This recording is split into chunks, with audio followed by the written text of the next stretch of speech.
Have you ever felt like you were living someone else's life, moving through your days behind a mask, fulfilling roles you never chose? Imagine standing at the edge of a quiet forest, realizing for the first time that the path behind you was never really yours. It's here, in this silence, that a deeper question begins to stir. Who am I beneath it all? Friedrich Nietzsche once wrote, "He who has a why to live can bear almost any how, but that why only emerges when we face ourselves honestly, courageously, without pretense." In this reflection, we'll journey inward, into the depths of identity, illusion, and inner transformation.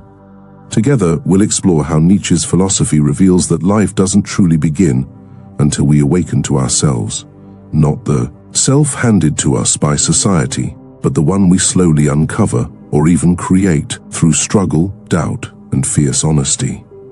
Let's begin. Before we can find ourselves, we must first confront what we are not.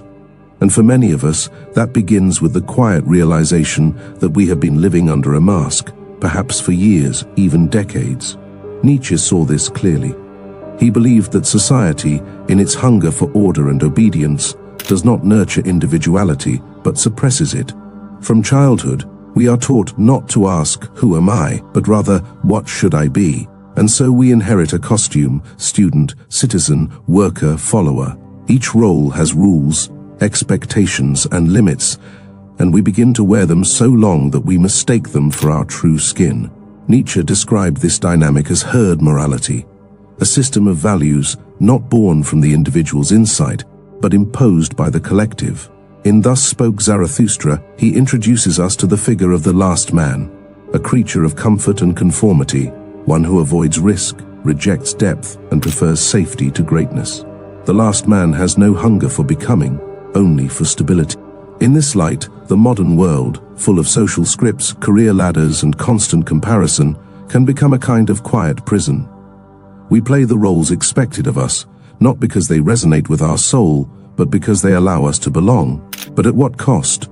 Consider a young artist full of vision who gradually puts down their brush to pursue a stable career in finance, not out of desire, but out of fear. Over time, the artist forgets the color of their own dreams. They wear a suit each day, attend meetings, smile on cue, and all the while, something within grows silent. This is not a rare story. It is a reflection of how easily the false self forms. Nietzsche would say this is the tragedy of living inauthentically, of failing to listen to one's inner voice because the outer world speaks louder. But there comes a moment, sometimes in crisis, sometimes in stillness, when the mask begins to feel unbearable. A quiet ache rises. And in that moment, the search begins. The discovery of the false self is painful, but it is also the beginning of freedom. As we step out of roles that no longer fit, we open ourselves to something far more honest and far more difficult, the task of becoming who we truly are.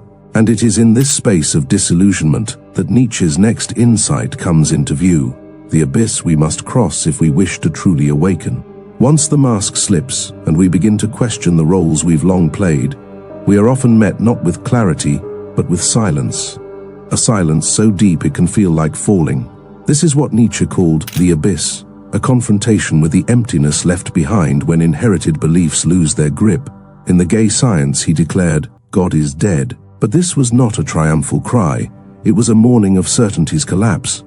The structures that once gave meaning, religion, tradition, unquestioned values, begin to disintegrate, leaving the individual alone, exposed and unsure. This is the raw terrain of crisis, when the truths we leaned on are no longer true, and nothing has yet taken their place. To look into the abyss is to face a terrifying freedom. Without the crutches of external authority, we are forced to ask, if nothing is given, what now shall I create? Some retreat from this moment, slipping into what Nietzsche called passive nihilism, a quiet despair, a longing for old comforts, a surrender of the will. Others, however, choose to remain in that darkness, not as victims, but as seekers. This is the path of active nihilism, a painful yet powerful state where old illusions are burned away so that something truer may emerge. Imagine someone who, after years of success in a field they never loved, suddenly walks away, not out of impulse, but from a deep recognition that the life they've built was never their own. In the months that follow, they feel lost, adrift, Their former identity offers no guidance, their future offers no promises. This in-between, where the past is gone but the future not yet shaped, is the abyss. And Nietzsche would say, stay there, endure it. For it is only by passing through this inner darkness that we become capable of creating new values, forged not by culture or convenience, but by the soul's quiet necessity. The abyss, then, is not the end, but a beginning disguised as an ending. It is a sacred clearing, where the self is stripped bare, and once we have dared to dwell in its silence, we are ready for the next phase, to rise, to will, and to shape ourselves anew. It is in this emergence that Nietzsche's vision of the self begins to glow with possibility, a possibility we will explore in the next insight, the art of becoming. If this reflection has stirred something within you, feel free to pause and share your thoughts in the comments. Subscribe. We grow through these quiet conversations together. After the silence of the abyss, something stirs, a faint movement beneath the ashes. It is not a return to what once was, but the beginning of something new. Nietzsche called this force the will to power, a misunderstood phrase, often taken as a desire to dominate others. But in its deeper sense, it is not about control, it is about creation. It is the inner impulse to shape, to transform, to rise beyond what we have been. When the old truths collapse and the false self crumbles, this will is what remains, a quiet but insistent push to become. In Nietzsche's vision, the self is not a fixed essence waiting to be found.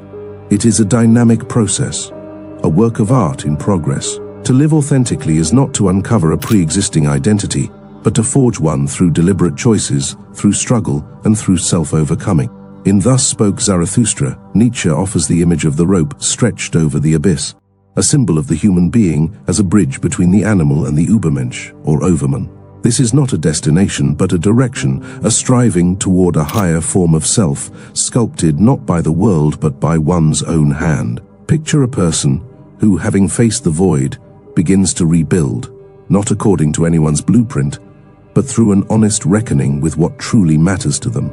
Perhaps they return to a forgotten love for music, or choose solitude over social approval, or simply begin to speak more truthfully, even when it costs them. These are small acts of self-creation, yet each one is a refusal to live in borrowed skin. Each step taken in this spirit is an act of will, quiet, personal, defiant. Nietzsche would call this the path of becoming, a path not free from pain but full of meaning. It is here that life, in its deepest sense, begins to bloom. And yet, even in this courageous creation of self, a final challenge remains, not merely to become, but to embrace all that one has been, all that one has suffered. For Nietzsche, the highest act of self-mastery is not resistance but affirmation. In the next movement, we'll explore what it means to say yes to fate, to life, to oneself, with a full and open heart. To become oneself is not only to shape a new identity, but also to turn and face the life one has already lived, with all its pain, beauty, mistakes, and mystery, and to embrace it fully. Nietzsche gave this radical acceptance a name, Amor, Fati, the love of one's fate. Not simply to endure what has happened, but to affirm it, as if you had willed every moment. He writes in Exi Homo, my formula for greatness in a human being is Amor Fati, that one wants nothing to be different, not forward, not backward, not in all eternity. It is a staggering idea. To love not only what uplifts us, but also what has broken us. To say yes even to the moments we wish had never come. At first, this seems impossible. How can we love the betrayal, the loss, the regret? How can we bless what hurt us? But Nietzsche does not suggest we love suffering for its own sake. Rather, we love it as the raw material of transformation. Just as the sculptor does not resent the resistance of stone, we are called to recognize that each wound, each failure, each detour, helped shape the very self we are becoming. The idea of eternal recurrence, Nietzsche's haunting thought experiment, asks us, if you had to live your life again and again, exactly as it has been, would you rejoice or recoil? Amor Fati is the soul's quiet answer, yes, let it be so. Imagine someone looking back on a painful relationship, once filled with resentment or shame, and now, years later, they see it differently, not as a mistake, but as a turning point. Without it, they may never have awakened, never questioned themselves so deeply, never changed course. This reframing is not denial, It is a profound act of integration. In choosing to love their fate, they reclaim authorship of their life's narrative. No longer fragments, the past becomes whole. And in that wholeness, there is peace. With Amor Fati, the journey of finding oneself reaches its quiet culmination. It does not promise perfection nor erase suffering. Instead, it offers something subtler and deeper, a reverent acceptance of life as it is, and a courageous willingness to live forward, not in resistance, but in grace. From here, the self does not need to strive to become anything more. It simply lives, fully, honestly, and freely. And perhaps, this is where life truly begins. We began with a question: who am I beneath the mask? And together, we've moved through the quiet chambers of the self, through the false identities we inherit, into the darkness of doubt and crisis, and finally, toward the light of becoming and acceptance. Nietzsche's path is not an easy one, but it is profoundly human. He teaches us that we do not discover ourselves like buried treasure. We create ourselves step by step, through courage, through pain, and through a deep willingness to live truthfully. To find yourself is not to arrive at a fixed answer.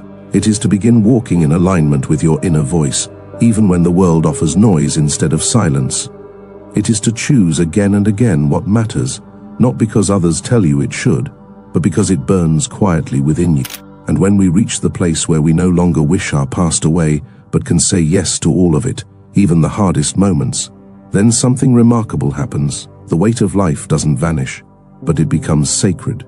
Perhaps this is what Nietzsche meant when he said, "Become who you are," not as a command, but as a calling.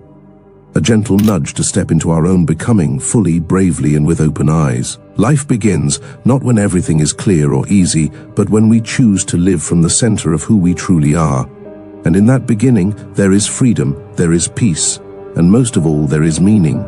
If this journey spoke to you, consider to like and subscribing to join more of these thoughtful explorations. And I'd truly love to hear your reflections below. Thank you for joining this reflection. May you walk your path with honesty, courage, and love for the life you've lived and the one still waiting to unfold.